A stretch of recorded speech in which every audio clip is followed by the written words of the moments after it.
Wednesday, February 9th, 2022, Monaco 64, home of alternative economics and contrarian views.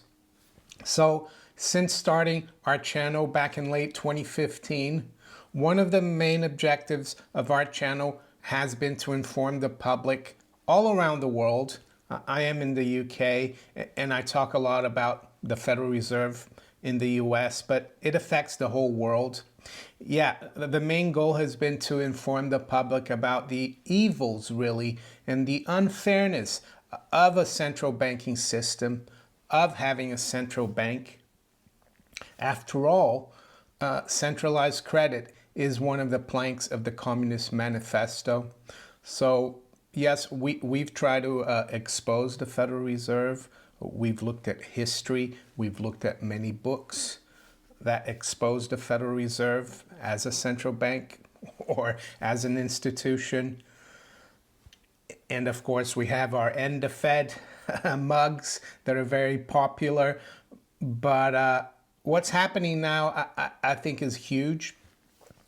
And the Federal Reserve doesn't need reforming or new people running it. What it needs is abolishing. The Federal Reserve Act of 1913 needs to be abolished completely. And in my opinion, the people should control the supply of money. And that's done by taking gold or silver to the mint. And the mint mints that bullion into coins of the realm, so to speak. It's not a realm, the United States, but it mints those coins to a specified weight and fineness, and anyone can do that. Not a group of people in Washington and New York. They should not control the currency of the country like the Federal Reserve does. And that applies, of course, for all other countries around the world. And it might be wishful thinking to try to put that idea across, seeing that central banks are very powerful, or they seem very powerful. After all, the Bank of England has been around since 1694. The United States has had periods where it hasn't had a central bank, like from 1837 to 1913. So a central bank is not really something natural, and it's only there because politicians have been fooled, or you might want to say even coerced or induced into passing these acts that give the central bank legality. But I would say I'd never expected this to come out about the Federal Reserve, even though it's not surprising. And what is it? Well, we've seen in the last 12 months, in the second half of last year, 2021, that 4 major officials at the Fed, I think some of them were regional Fed presidents, regional banks. One of them was the deputy chairman. They all had to resign because they broke the rules about trading for their own accounts. One of them was Clarida, the other one was Rosengren, the other one was Kaplan, and the other one was Quarles. Quarles, I think it's pronounced Quarles. And Randall Quarles also happened to work with pro tempore chairman Jay Powell at the Carlyle Group. I don't know if they worked there at the same time, but they were both at the Carlyle Group, a major private equity group, which basically was created by the Bush family, I would say, along with the John Major family in the UK, John Major being an ex-prime minister. So why did I say that Jay Powell is chairman pro tempore? Well, because right now his term as chairman of the Federal Reserve Board expired this past weekend, and he hasn't been confirmed via a vote yet in the Senate. But you'd think, well, all the scandals are gone now. All these guys resigned. But no, I just saw someone sent me, and that's a lot of times that's how I get my materials. A lot of you send me stuff. And this is from February 7th, so just a couple of days ago. And it's from Occupy the Fed Substack. And it says, Fed scandal bigger than Watergate. Jay Powell traded during restricted blackout period. Failed to disclose most trade dates. Apparently lied about muni conflict. Directed massive Wall Street bailouts despite conflicts. So I'm going to put a link to this, of course, in the description. You can read the whole thing. Yes, the vote in the Senate is going to be February 15th. So that's Tuesday next week. There's an article here from the Wall Street Journal. That was from February 4th. So 5 days ago. It says Powell designated Fed chair pro tempore while awaiting Senate confirmation. The central bank chief's 4-year term is set to lapse this weekend. So apparently the last chairman to serve as pro tempore was Alan Greenspan back in 1996. And he had to wait several months until the confirmation was voted through in the Senate. But what's interesting about this article, they don't mention any of what Occupy the Fed movement mentions in this article. And I think that's why it's important that if you can, share this article and my video with as many people as you can in the United States and anywhere around the world for that matter. I spoke to someone from Lebanon last year, because Lebanon, their currency collapsed in 2019 and 2020, 2021. They've had huge hyperinflation. And their central bank head, ex-Merrill Lynch guy, he's still there. And there's a lot of stories out about how that central bank has helped transfer billions of dollars out of the country into places like Switzerland, France, and how this guy's still in charge. And yes, it just goes to show it's not just the Federal Reserve that seems to be corrupt. I don't want to find Mr. Powell guilty, because I'm not a judge, and I think there's a lot of damning evidence, and it's not good. But I'm going to hold my counsel because it's a legal matter, I would say. But if this came out in the mainstream media, on CNBC, on Bloomberg, on Fox Business, I mean, would he really be voted through? I don't think so. So let's quickly go through some of the important parts here. So it says, these are turbulent times, not unlike the 1970s. Supply shortages, rampant inflation, domestic upheaval, foreign affairs fiascos, but some inane desire for continuity at Fed chair is not worth sacrificing every principle for which America stands. The Biden administration chose to reward corruption at the highest level of government by renominating Jerome H. Powell to chair the Federal Reserve Board.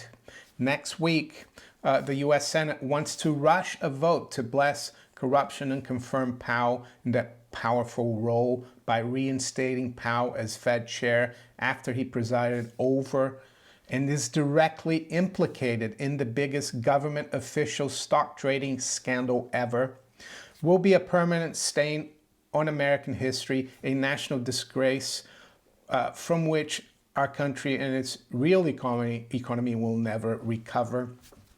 So I'm sure the senators in Congress in the U.S.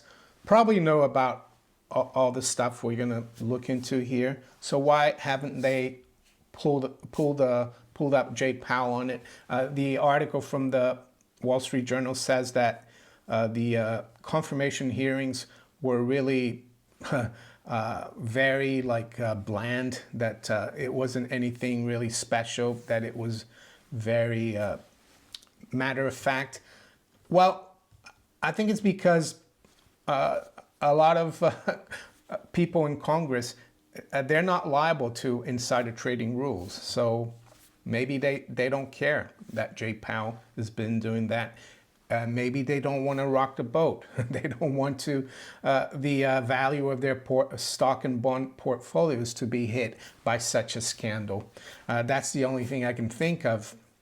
So what's he done that is so damning? And they have proof here. It's all, they've got footnotes and sources for all of this. And I think the only reason it stayed, it's not being talked about, is because it's being ignored. A lot of times it's not even that the mainstream media lies about things. It's just that they ignore very important things.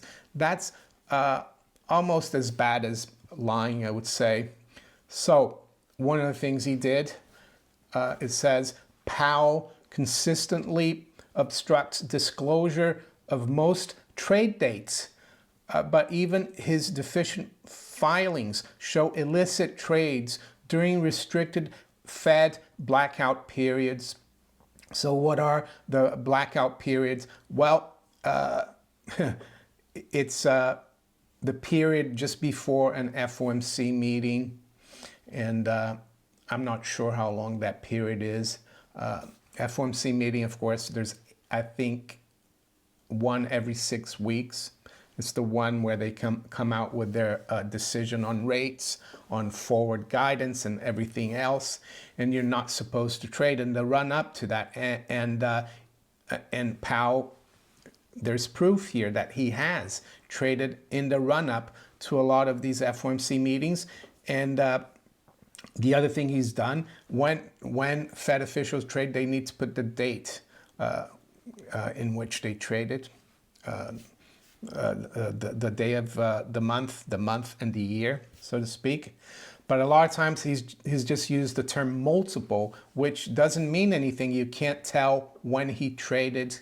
So you can go through the whole article and you see how damning it is. And you'll notice as well that a lot of the securities that he holds are managed by institutions like Goldman Sachs, like BlackRock, institutions that have been bailed out by the Fed many times over. This article talks about how they bailed out major institutions like Deutsche Bank back in from September 2019 till the beginning of 2020 with trillions of dollars, Goldman Sachs included.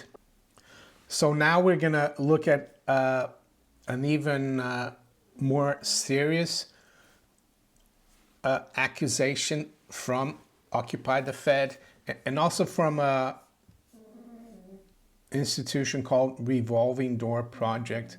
And it's to do with Jay Powell's holding of municipal bond funds and the Fed's decision actually to start buying those in 2020. So this is what the article says here, and then we're going to go through a transcript of the press conference about this. It says one of the few financial journalists left with some backbone is Steve Leisman at CNBC. At the September 2021 FOMC press conference, Mr. Leisman questioned Powell about the propriety of owning the same assets the Fed decided to buy. Instead of responding forthrightly about deciding to act despite his conflict due to emergency circumstances. Powell tried to cover up the nature of his conflict and made matters far worse. So the article goes through the transcripts of that Leisman question at the press conference and Jay Powell's answer. And one of the damning things about that answer is this here, and I'll read it. And this is what Jay Powell said. But we also checked with the Office of Government Ethics, OGE, and who looked carefully at it and said that I didn't have a conflict. So that's one answer that I wanted to share with you. So that seems okay, right? He checked with the Office of Government Ethics. But it gets even worse because Revolving Door Project did a FOIA, Freedom of Information Act request to the Federal Reserve. And this is what Revolving Door Project found. And it says, today, the Federal Reserve informed us that staff searched board records and consulted with knowledgeable staff, but did not locate any document responsive to your request. The request was for the Federal Reserve Board to provide information of communication between Jay Powell and the OGE, Office of Government Ethics. So this is what Revolving Door says. This indicates that there are no records of communication between January 2020 and the present in which Office of Government Ethics officials render any opinion on the propriety of any of Powell's financial holdings or transactions. So I'm going to stop at that. It doesn't look good at all, does it? And I'm going to let you read the whole thing. And make sure, of course, you share this video far and wide. And even if you don't, make sure you share the article, retweet it, do whatever you need, put it in whatever other social media platforms you're on. This needs to get out. But unfortunately, I don't think anything's going to happen. He's going to be voted through next Tuesday. And as I said, the only way really is for people to be informed about the nature of central banking, about the nature of the Federal Reserve. And we need to end all central banks, especially the Fed, because the Fed is really the central bank for the world right now. So with that, let's quickly look at where the markets are this morning. So it's 9:05 a.m. London time. And let's see where we are. We've got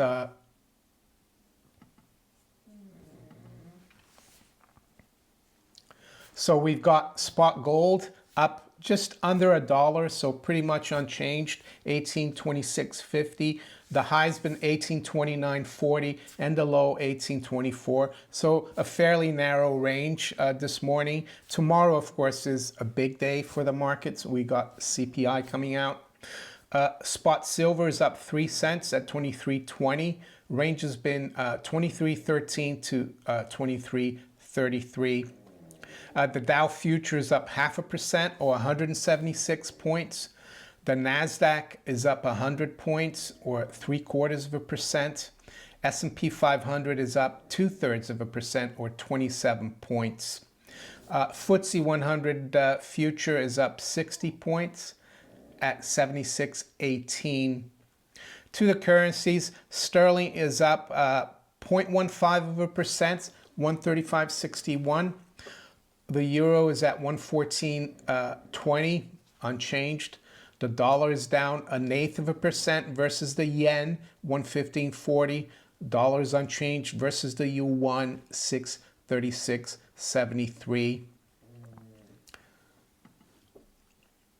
Aussie dollar is up 0.25%, 71.63. The dollar is unchanged versus the Canadian dollar, just below 127. And the Kiwi dollar is up 0.2% at 66 60. To the general commodities, crude oil has backed up from above 90. Right now we're at 88.53. That's unchanged overnight. High-grade copper is down 0.5% at 4.44. So it looks like commodities have stabilized a little bit or corrected from their recent run-up. Carbon emissions, we've looked at that and how important that is for European energy prices. Well, that's approaching the 100 level. We're right now at 97.40, up 0.5%. And I probably need to do a video just about the bond market because things are getting very interesting. It's not just U.S. Treasury yields that are ramping up. It's also yields all around the world, especially in Europe. We saw the 10-year yield yesterday just trade up to around 1.97%, almost near 2%. Right now, we're down 3 basis points at 1.92%. So if you enjoyed this video, make sure you hit the like button. Please share it far and wide. Think about subscribing to my channel if you haven't yet. And you can also follow me on Rumble, Twitter, Facebook, and all these other platforms below here. I wish you all a great day. Take care. Bye.